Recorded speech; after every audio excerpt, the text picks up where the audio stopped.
So to block this hat, which will, again, wool, and I'm assuming this is a wool or wool blend, wool always, always, always benefits from blocking after it's been knitted or crocheted or even woven into a garment.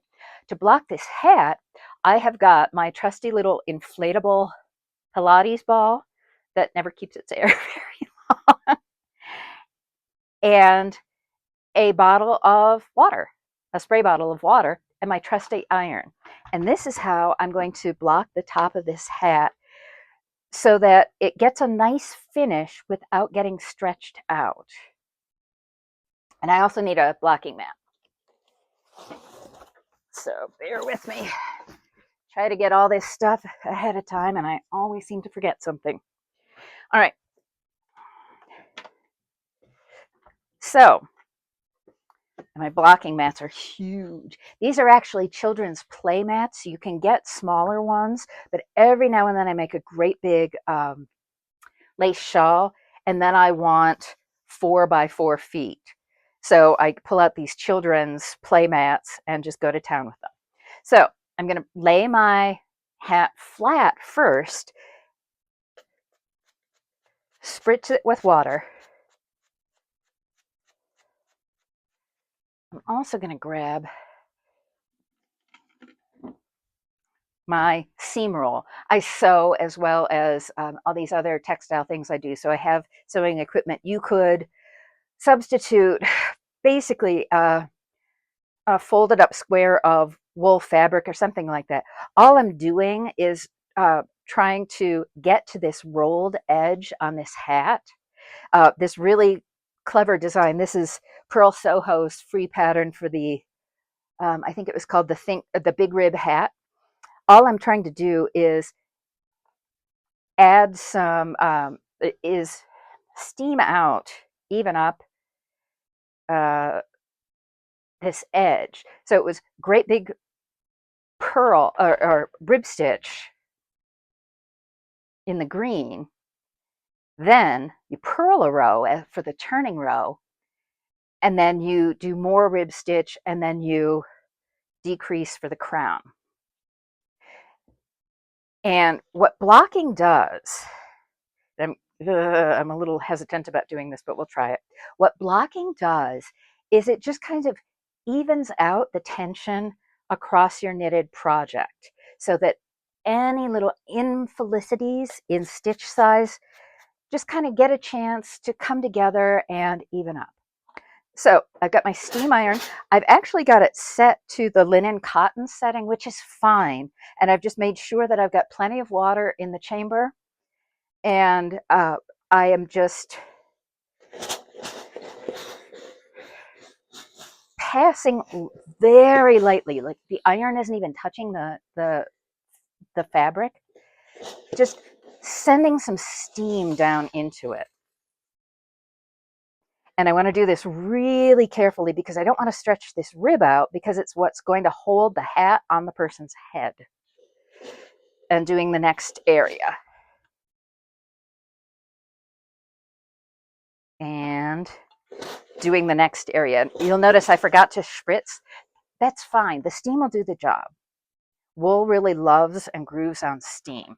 Steam is your biggest friend when you are blocking hand knits made out of wool. Okay. To do the inner part of the hat, again, I'm just laying it flat for the moment, and then I'll get out my ball in a sec.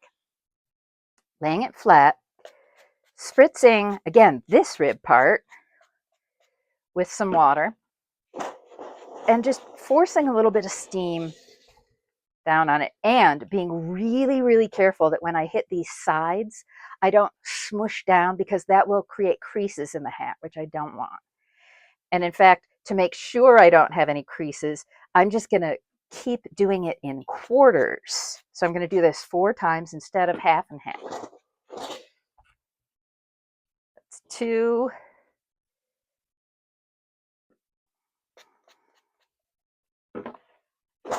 That's 3. Oh, and while I'm down here, I might as well do the bottom part of the ribbing. Again, very, very gently.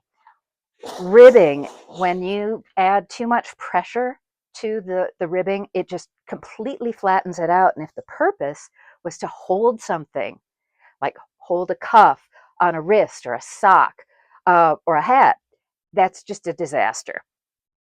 Okay, and you can't tell, but I can tell that this fabric is now slightly damp and warm, which is what I want. Okay, now to do the top, I am just putting a ball inside my hat. And if I'd used a bigger ball, this probably would work a little better. And this I'm going to spritz a lot.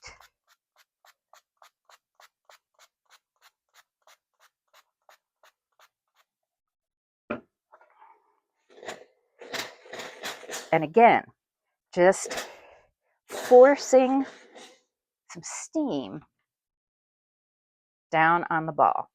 This wool is so thick, I'm not worried about melting the ball, but if I did, it's a $2, $3 item.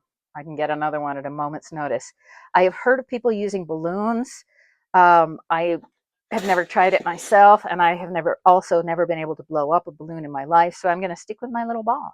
You can also use the bottom of a bowl, and if it's a baby item, that might actually be preferable. Get a little pinch bowl or something.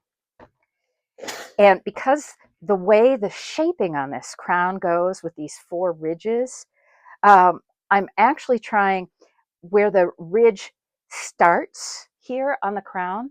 I am trying to flatten that just a titch.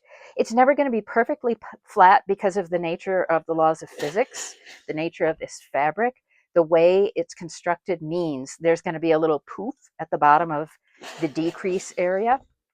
But at least steaming it out makes it perhaps a little less, I don't know. Okay, and now this hat is blocked, and I'm just going to let it air dry overnight, and then tomorrow I can pack up this care package and send it to the recipient.